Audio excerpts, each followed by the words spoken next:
2026년도 첫 번째 금요 기도회, 또 이게 여러분의 하루 한 해를 기도로 시작하고, 또 기도로 응답받고, 기도로 승리하고, 기도로 하나님의 뜻을 깨닫고, 기도하면서 하나님의 그 능력을 경험하고, 기도하면서 하나님이 주시는 지혜를 붙들고 이 세상에서 그리스도인답게 살아가는 아름다운 순례의 길이 되기를 축복합니다. 고 마틴 루터 킹 목사는 1963년 8월 28일 워싱턴 광장에 수많은 사람들이 몰린 가운데 워싱턴 대행진을 시작했습니다. 근데 워싱턴 대행진을 시작하기 전에 마틴 루터 킹은 역사적으로도 아주 훌륭한 설교인데 연설로도 평가하고 있습니다만은 I have a dream, 나는 꿈이 있습니다라는 아주 유명한 설교를 합니다. 그 글에서 그 중에 이런 말이 있습니다. 이 믿음으로 우리는 절망의 산에서 희망의 돌을 떠낼 수가 있습니다.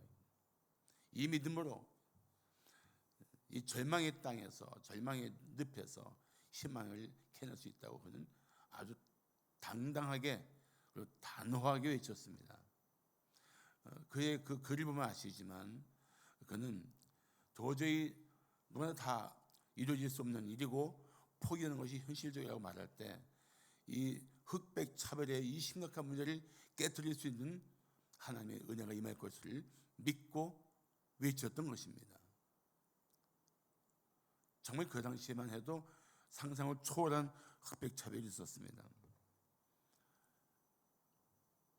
그래서 그런 상황 속에서도 하나님을 향한 믿음, 하나님이 주신 약속에 대한 믿음을 가지고 남들은 다 포기하라고, 이루어질 일이 절대 아니라고, 이 일은 해봤자 아무 의미가 없다고 다 옆에서 부정적인 말을 할 때 마틴 루터 킹은 단호하게 이렇게 말했습니다.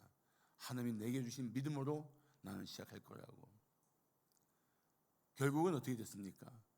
도저히 요지부동이고 도저히 현실이 변하지 않을 것 같았던 미국 땅에 이 흑백 차별의 균열이 나타나기 시작하고 변화들이 꾸준히 나타나기 시작하더니 미국 역사상 첫 번째 아프리칸 아메리칸이 대통령이 되는, 오바마 대통령이 대통령이 되는 놀라운 일도 일어나지 않았습니까? 그리고 그 후로도 이 일들을 통해서 지금 미국 내 흑인들의 그 약진이, 발전이 아주 눈에 띄게 많이 나타나고 있습니다. 그런데 킹 목사도 인간인지라 시위를 앞두고는 늘 긴장을 했습니다. 왜냐하면 당장 내일 시위를 할 텐데 경찰들의 무자비한 폭력도 감내를 해야 되고 자기를 따르는 사람들이 함께 시위대에 들어왔다가 당할 고초를 생각하면 그게 너무 마음이 아픈 거예요. 끔찍한 겁니다. 그래서 그는 이 시위를 앞두고 늘 마할리아 잭슨 여사라는 아주 그 당시 유명한 가수에게 전화해갖고 이런 부탁을 했다고 합니다. 잭슨 여사, 나를 위해서 찬송을 좀 불러주세요. 나를 위해서 찬송을 불러주세요. 그 찬송이 여러분 잘 아시는 Precious Lord, Take My Hand, 주님이여 내 손을 꼭 잡고 가소서, 그 찬송이었습니다. 그러면 그 부탁을 받으면 마할리아 잭슨 여사는 전화에 대고 기꺼이 찬송을 했습니다. 주님이여 이 손을 꼭 잡고 가소서, 약하고 피곤한 이 몸을 폭풍 후 흑암 속 해치사 빛으로 손잡고 날 인도하소서. 이 찬송 부르고 그 다음에 다시 또 무릎 꿇고 기도하고 그 도이트날 아침에 다시 평화 시위에 마틴 루터 킹이 나왔던 것입니다. 우리 삶도 별다를 바가 없다고 생각해요. 크기의 차이, 정도의 차이, 현실적으로 받는 압박감의 차이는 있을지 몰라도 우리 누구나 다 인생에 멍해를 지고 이 순례길을 가고 있습니다. 어떤 분은 너무 오랜 세월 동안 그 분위기에 눌려서 도저히 바뀌지 않을 것 같은 그런 절망감으로 또 하늘을 시작할 수도 있습니다. 그런데 하나님께서 새해를 주시고 새날을 주신 것은 그 새해와 새날이라는 하나님의 선물처럼 주신 이 시간 속에 우리를 위해서 계획하신 일이 있고 우리를 위해서 이루실 일이 있기 때문이라고 저는 믿습니다. 그 일을 분명히 하나님은 행하실 것입니다. 그래서 우리는 이런 믿음을 가져야 됩니다. 지금 내가 보는 내 삶의 자리는 점점 더 수렁으로 빠져들어가는 것 같지만 하나님이 역사하시면 여기서 나는 하나님이 일으키시는 그 손길을 다시 존귀하게 회복시키시는 하나님의 능력을 경험하게 될 것이다. 믿어야 돼요. 대표적인 인물이 요셉 아닙니까? 배달인 형들한테 미움받고 죽을 뻔했는데 다행히도 루벤이 반대해서 일단은 팔리고 노예생한테 팔려서 노예로 왔다가 거기서 또 억울한 일로 또 죄수가 되고 그리고 2년 이상은 잊혀진 존재로 살았는데 다들 끝났다고 생각했죠. 요셉 끝났어. 꿈은 무슨 꿈? 넌 끝난 사람이야. 때가 되니까 하나님께서 그를 지극히 높이시잖아요. 아무도 모르는 겁니다. 우리도 속단해야 되지. 속단하면 안 되지만 또 남들이 뭐라고 해도 그 사람의 말에 귀를 기울이기보다 하나님의 음성에 귀를 기울여야 합니다. 하나님이 나한테 무엇을 말씀하시는가? 내게 어떤 계획을 가지고 내 삶을 지금 붙들고 이끌어 가시는가? 하나님과 관계를 밀착해야 돼요. 그래야 새해를 맞이하고도 변함없는 여전히 내 삶에 버티고 있는 이 고통스러운 문제들을 우리 이겨낼 수 있는 믿음의 권력이 생기고 믿음의 권세가 생기는 겁니다. 아멘? 이겨낼 수 있어요. 절대 낙심하지 마십시오. 그렇다면 하나님이 이제 우리를 위해서 모든 상황에서 새 일을 행하실 것인데 이 하나님께서 행하실 새 일을 기대하는 성도는 어떻게 해야 할까요? 어떤 자세를 가져야 할까요? 첫째, 과거를 뛰어넘는 미래를 기대합니다. 따라합시다. 과거를 뛰어넘는 미래를 기대합시다. 자꾸 이 믿음이 약해지면 내 미래는 과거보다 더 못할 것이다. 난 점점 더 힘겨운 인생을 살다가 이렇게 비참하게 끝날 수도 있겠다. 이런 마음들이 자꾸 안에서 아주 교묘하게 파고들어서 내 마음을 흔들 수가 있어요. 근데 그게 하나님을 믿는 사람이 가질 생각은 절대 아닙니다. 절대 하나님을 믿는 사람들이 가질 생각이 아닌 것입니다. 어느 기도원에 한쪽 팔을 잃은 성도가 기도하러 올라왔습니다. 철없는 아이가 그 팔 없는 성도를 보고 이렇게 말했습니다. 아저씨, 기도하면 다시 팔이 나와요? 철없는 아이니까 그분이 타박하지 않고 웃으면서 친절하게 맞아줬습니다. 아니, 팔이 다시 생기지는 않아. 그런데 기도하면 팔 하나만 가지고도 살 수 있는 힘을 주실 거야. 이 사람이 지금 과거에 묶여 있습니까? 자기의 불행한 그 삶의 조건에 무너져 있습니까? 전에 내가 두 팔 가지고 성성하게 살았는데 그래도 힘겨웠는데 팔 하나 갖고 내가 어떻게 살지? 이런 긴장감 때문에 지금 마음이 약해졌습니까? 아니에요. 하나님께 기도하면 팔 하나 가지고도 살 수 있는 힘을 하나님이 주실 거야. 이 믿음 가지고 기도의 자리에 나와 있는 거예요. 우리가 그런 믿음의 자세를 가지고 과거에 이끌리고 과거에 연연하고 과거에 묶여 살면 안 되는 것입니다. 왜냐하면 우리는 그리스도인들은 과거 지향적인 사람들이 아니고 미래 지향적인 사람들이에요. 과거가 어땠든 간에 그 과거를 다 뛰어넘고 하나님이 예비하신 저 미래를 향해서 꿈을 꾸고 하나님을 의지하고 앞으로 전진해야 하는 사람들입니다. 그게 그리스도인들이에요. 적어도 예수를 믿는 사람이라면 그 마음에 그런 하나님을 의지한 믿음의 사람다운 생각을 가져야 옳습니다. 오늘 18절을 보시면 너희는 이전 일을 기억하지 말며 옛날 일을 생각하지 말라고 말씀합니다. 그런데 유진 피터슨은 메시지 성경에서 이렇게 번역했습니다. 지금까지 있었던 일들은 잊어라. 지나간 역사에 연연하지 말라. 이게 무슨 뜻이냐면 너희들 전에 하나님께서 나에게 이런 일을 하셨다 자랑할 것 있지. 또 정말 내가 살고 있는 삶의 현장에 그 기가 막힌 상황에서 나를 기적같이 일으켜주신 기억도 있지. 그때가 좋았는데, 그때가 난 참 정말 행복했는데, 이런 마음 가지지 말라는 거예요.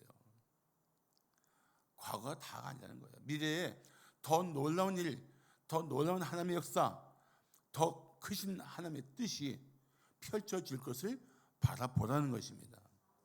이 말씀이 그만큼 중요한 메시지가 있습니다. 사실 하나님은 이미 이 이스라엘 백성들 역사 속에서 상상할 수 없는 일들을 이루신 분이십니다.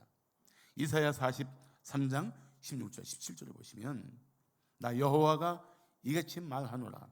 바다 가운데 길을 큰 물 가운데 지름길을 내고 병거와 말과 군대 용사를 이끌어내어 그들이 일시에 엎드러져 일어나지 못하고 소멸하기를 꺼져가는 등불 같게 하였습니다. 딱 봐도 이 말씀은 홍해가 갈라지기를 할 수가 있겠죠. 그 일을 하신 분이에요, 하나님은. 그런데 하나님이 지금 이제 뭐라 말씀하시냐면 야, 그게 다인 줄 알아? 내가 할 수 있는 능력이 그게 전부인 줄 알아? 내가 할 수 있는 능력의 최대치가 그건 줄 알아? 아니야. 더 큰 일을, 더 놀라운 일을 행할 수 있는 내 하나님이야. 그거 강조하시는 거예요. 하나님이 지금 우리에게 주시는 말씀은 내가 생각하는 것보다, 내가 경험한 것보다, 내가 기대하는 것보다 훨씬 크고 전능하신 하나님이 나야. 그 말씀하고 있는 거예요. 하나님이 그렇게 지금 이 말씀 가운데 역사하고 계십니다. 그러니까 그런 과거에 있었던 일들을 미화시키고 전년이 그랬었는데 하고 거기에 자꾸 발목 잡히지 말고 새 일을 행하실 하나님에 대한 믿음을 가지고 하나님을 더 주목해야 합니다. 신앙생활 하다가 그런 생각 들어도 이건 믿음 없는 생각이지 하고 딱 떨쳐버려야 돼요. 예전에 참 내가 놀라운 은혜를 입었었는데, 이제는 기도하면 뭐 척척 응답받았는데, 이제는 내가 뭐 손만 대면 다 돈이 됐는데, 그런 이야기들 다 내려놓고 내가 자랑하던 과거의 어떤 것보다 더 큰 일을 이루실 수 있는 하나님을 주목합니다. 의지합니다. 그렇게 고백하면서 하나님과 함께 동행하면서 이 한 해를 시작하기를 축복합니다.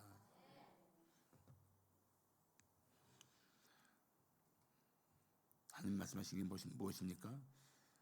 이전 일 생각하지 마라. 옛날 일 생각하지 마라. 더 놀라운 일을 가지고 있고 놀라운 계획 가운데 내 삶을, 내 생명을 내가 붙들고 있어.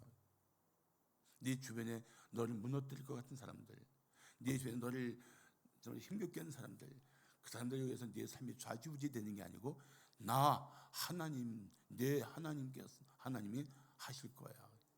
너는 내게 속한 생명이야. 내가 기뻐하는 자야. 내가 사랑하는 자야. 그렇게 우리 삶을 붙들고 계신 줄을 믿으시기 바랍니다.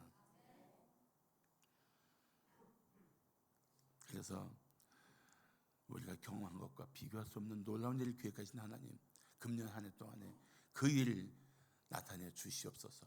기도하면서 나가야 돼요. 하나님을 등지고 세상의 두려움에 빠진 백성들을 보면서 예레미야는 이렇게 한탄합니다. 슬퍼도 소이라. 주 여호와여, 주께서 큰 능력과 펴신 팔로 천지를 지으셨사오니 주에게는 할 수 없는 일이 없으시니이다. 천지를 창조하신 하나님, 이 전능하신 하나님이 못하실 일이 뭐가 있겠느냐고 말하는 겁니다. 못하실 일이 없는 전능하신 하나님을 믿는 백성이 마치 하나님은 제한되어 있고 우리가 생각하는 것만큼밖에 할 수 없는 것처럼 낙심하고 있으니까 그게 슬프다는 거예요. 자, 묻습니다. 사랑하는 성도 여러분, 당신은 전능하신 하나님을 믿습니까? 아멘.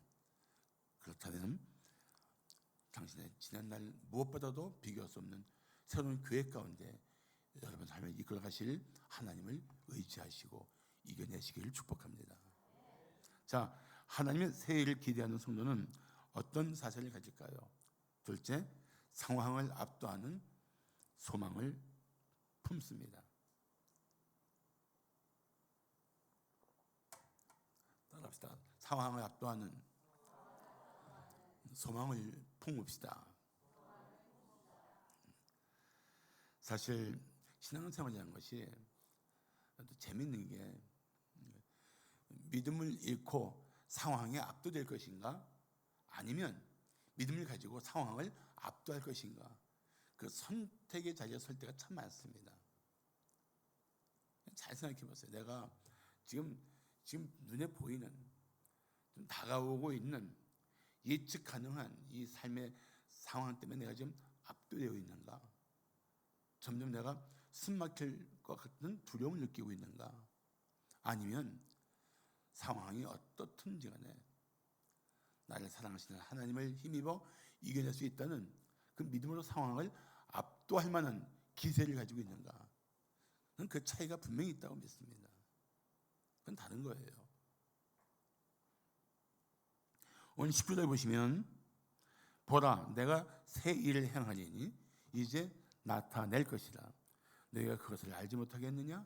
반드시 내가 광야의 길, 사막의 강을 내겠다. 아멘.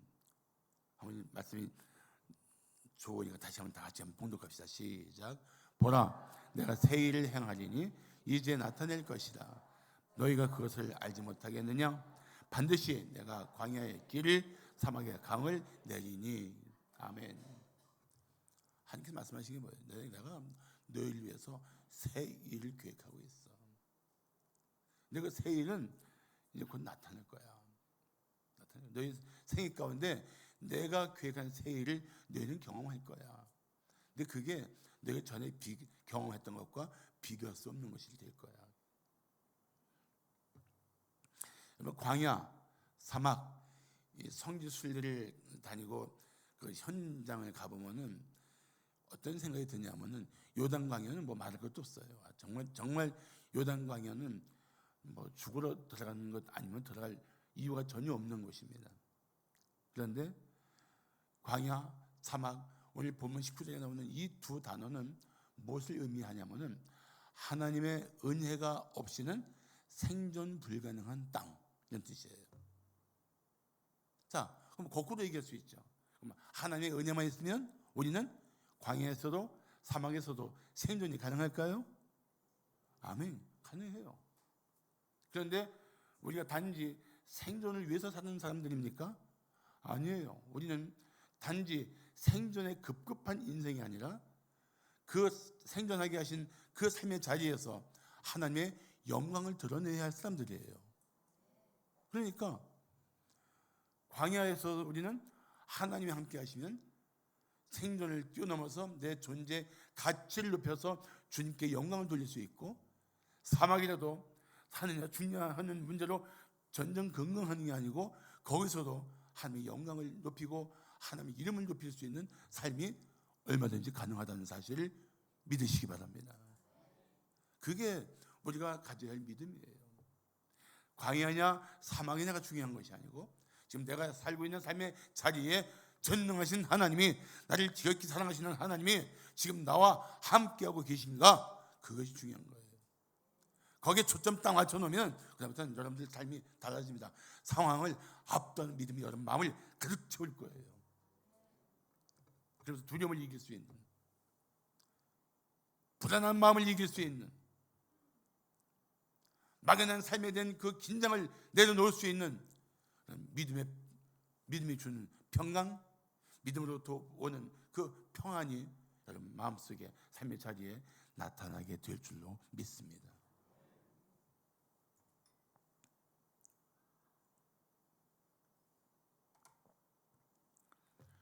사실 이 본문 19절을 가지고 우리가 생각할 것이 뭐냐면은 이미 이스라엘 백성이 이걸 경험했잖아요. 이사야 48장 21절 보시면 여호와께서 그 백성들을, 이스라엘 백성들을 애굽에서 구원한 이 이스라엘 백성들을 사막으로 통과하게 하시던 때에 그들이 목마르지 아니하게 하시되 그들을 위하여 바위에서 물이 흘러나게 하시며 바위를 쪼개서 물이 솟아나게 하셨느니라. 이런 일을 하셨잖아요. 그러니까 이 백성들은 우리 전에 이런 일이 있었다 하고 자랑할 만한 과거의 기억이 있는 거예요. 근데 지금 19절은 뭐라고 말합니까? 야, 뭐 바위 쪽에서 물 내는 거 그게 문제가 아니야. 광야에 내가 길을 내고 사막에는 강을 낼 거야. 전에 겪었던 것과 비교할 수 없는 일을 하나님 말씀하신 거예요. 기독교 유적지를 가다 보면은 옛날에 그 왕의 대로라고 해서 시나이 반도를 지나서 이쪽 그 암문으로 해갖고 모압산 건너서 이제 이스라엘 들어가는 그 길이 광야 속에 그 길만 아스팔트 도로가 쫙 깔려 있어요.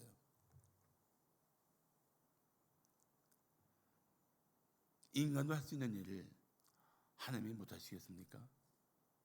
나는 전에 너희들에게 내가 광야에 내가 구름 기둥 불기둥으로 너희를 인도했었는데 이제는 내가 아예 광야에 길을 낼 거야. 늘 정말 심한 갈증으로 이러다가 이렇게 쓰러지는 게 아닌가 하고 두려워했던 그 삶의 자리에 이제는 강을 낼 거야. 강을. 바위 터져 물 나오는 정도가 아니고 강을 낼 거야. 하나님이 하시는 이 새 일의 크기는 이렇게 어마어마한 것입니다. 하나님이 우리를 위해서 하시겠다는 그 새 일의 성격은 하나님의 위대하심을 드러내는 강력한 것이에요. 할렐루야. 힘을 내서야 돼. 이제 정말 이 하나를 시작하면서 그래 우리 아버지 하나님께서 하실 거야. 광야 같은 내 인생에 길이 되어 주시고 목마른 내 인생에 강을 내시고 주여 내 잔이 넘치나이다 고백하면서 주님과 동행하게 하실 거야. 할렐루야. 그 믿음을 가지고 이 상황을 압도하는 그리스도인들이 되시기를 축복합니다.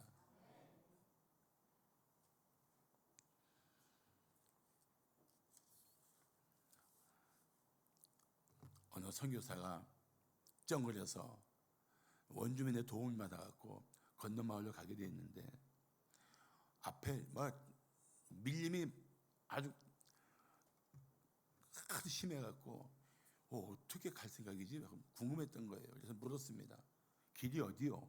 그랬더니 그 원주민이 하는 말이 내가 길입니다 하고 앞에서 칼로 그 늘어진 나무들을 가지치기 하면서 길 내더래요.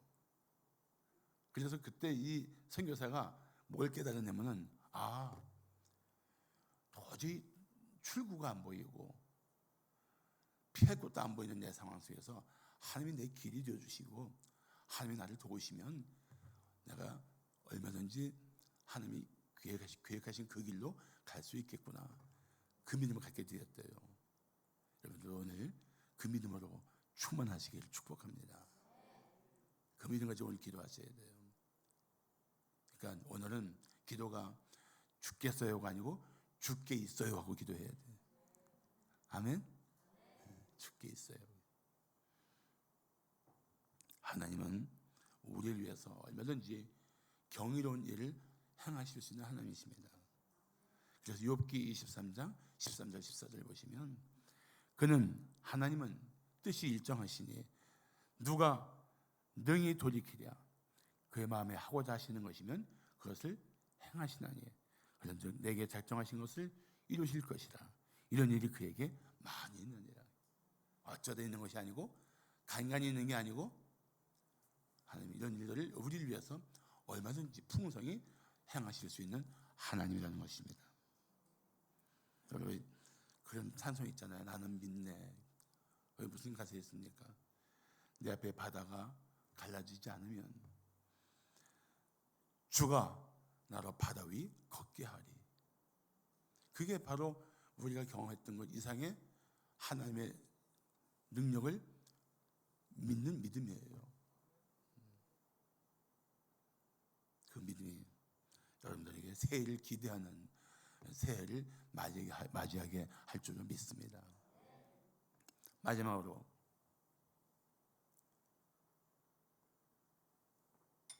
하나님의 새해를 기대하는 성도는 어떤 자세를 가질까요? 셋째, 새 일을 이루시는 하나님을 찬송합니다. 새 일을 이루시는 하나님을 찬송합니다. 이게 하나님의 새 일을 기대하는 성도들의 특징이에요. 그 삶 속에 이랬던 찬송이, 잠잠했던 입술로 하나님을 높이는 고백이 하나씩 나타나게 된다는 거예요. 엘리사가 이제 활동할 때 사마리아가 아람 군대로 삥 돌려 포위를 당해갖고 뭐 물건을 밖에서 받을 수도 없고 음식이 떨어져 나가니까 막 완전히 사람들이 이제 다 굶어 죽게 생겼습니다. 아사지경이 이런 거예요. 그런데 하나님이 엘리사에게 내일 마음껏 제값 주고 밀가루와 살 수 있을 거야 하고 말씀하시고 그거를 선포했어요. 그랬더니 그 장관 하나가 이런 말을 합니다. 여호와께서 하늘에 창을 내신들 어찌 그런 일이 있으리요. 그때 엘리사가 말합니다. 네가 내 눈으로 보리라. 그러나 그것을 먹지는 못하리라. 여러분, 하나님이 하늘에 창을 내신들 어찌 그런 일이 있겠느냐. 이게 정말 불신앙이 가득한 말이에요. 하나님의 사람이 하나님의 말씀을 붙들고 말하며 선포하면 믿습니다 했어야 되는데 이 장관은 하나님이 하늘에 창을 내신들 그런 일이 어떻게 있겠느냐고 믿지 않았습니다. 정말 그 일이 그 다음날 벌어지잖아요. 아람 군대가 갑자기 다 도망가고 그들이 갖고 왔던 군량미가 굶주렸던 사마리아 백성들에게 아주 어마어마한 풍족한 식사를 제공할 수 있었습니다. 이 군대 장관은 막 그 음식을 먹을 걸 가지기 위해서 달려나오는 그 백성들의 그 발에 밟혀서 죽잖아요. 결국 우리는 하나님이 말씀하셨을 때 그래 하나님은 능히 하실 수 있습니다. 하나님이시게 하실 것입니다. 이렇게 반응해야 되는데 하늘에 창을 여신들 그런 일이 있겠느냐. 이런 믿음 없는 소리는 절대 하지 말아야 돼요. 마음으로라도 그런 생각은 하지 말아야 합니다. 하나님 하실 수 있어. 나의 하나님은 얼마든지 하실 수 있어. 그 마음으로 하나님만 바라봐야 됩니다.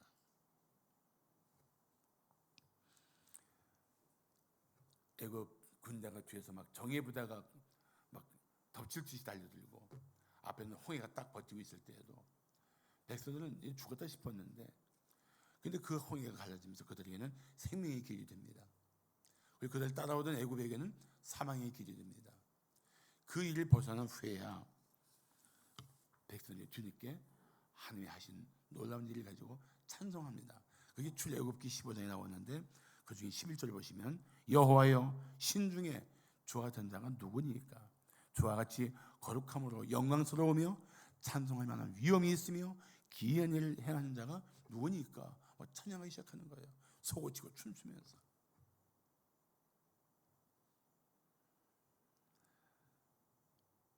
삶의 현장에서 하나님이 하시는 일을 보면 믿음이 그 기대감을 갖게 하면 여러분은 즉각적으로 하나님을 찬송하는 말부터 하십시오. 믿음 없는 소리 다 내려놓고 하나님이 하실 줄 믿습니다. 하나님은 나의 유일한 소망이고 도움이십니다. 하나님 하실 줄 믿습니다. 입술로 찬양하고 입술로 고백하고 내 마음으로부터 나오는 정말 하나님에 대한 믿음 충만한 고백을 힘써야 할 것입니다. 자, 오늘 본문 20절 21절 보시면 장차 델짐승 곧 승냥이와 타조도 나를 존경할 것은 내가 광야의 물을 사막의 강들을 내어 내 백성 내가 택한 자에게 마시게 할 것입니다. 이 백성은 내가 나를 위하여 지었나니 나를 찬송하게 하려 함이니라. 찬송하다가 할렐루야의 그 어원이 뿌리가 같습니다. 공개적으로 찬양한다는 거예요. 공개적으로. 어떻게 해요? 하나님이 나를 위해 하신 일을 이제 공개적으로 찬양하는 거예요. 공개적으로. 여러분, 그래서 금년 한 해는 여러분 삶 가운데 그 놀라운 일을 행하시는 하나님, 새 일을 이루시는 하나님을 찬양하며 살아가시기를 축복합니다.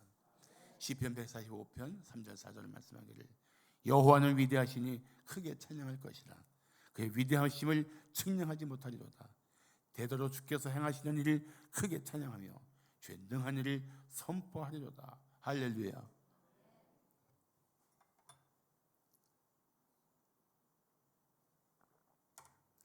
전 한동대학교 총장이셨던 김영길 교수의 부인 김영애 권사께서 그 학교 일로 정말 모진 고난을 겪고 나서 나중에 하나님이 하신 일을 보고 그 하나님이 하신 일에 큰 경이로움을 느끼고 쓴 책이 있어요.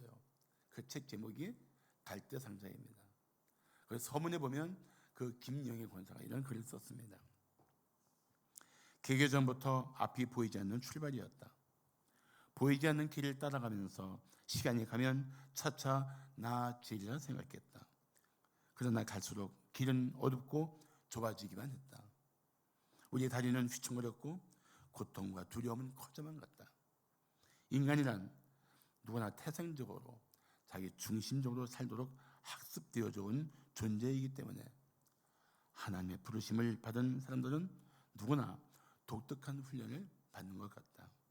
돌이켜보면 하나님께서는 의도적으로 짙은 안개 속을 걷도록 우리에게 아프고 슬픈 사건들을 허락하셨는가 보다. 우리의 이름, 자존심, 명예, 지위, 재물 등 지금까지 우리가 자랑하고 익숙한 것들을 하나씩 떼어내며 오직 당신의 손만 의지하도록 하셨다. 이런 고리들이 하나씩 끊어질 때마다 우리는 금단 현상으로 몸을 떨어야 했다. 광야 학교 학생인 우리들은 그렇게 깨어지고 부서지며 여기까지 왔다. 한 치 앞도 예측할 수 없는 길이었다. 하지만 그 길은 가장 안전한 길이었다. 난 길목마다 동행해 주시는 하나님의 손길을 수없이 지켜보며 그분의 손에 이끌려 길을 떠난 사람은 그 길이 아무리 캄캄하고 어둡다 할지라도 가장 안전하다고 감히 외칠 수 있는 간큰 사람이 되어갔다. 단 한순간도 우리에게서 시선을 떼지 않으시는 하나님을 경험하면서 나는 탄성을 들렸다. 와, 하나님 대단하시네. 우리 하나님 살아계시네. 이 고백이 연말에 여러분의 고백이 될 줄로 믿습니다. 기도하겠습니다.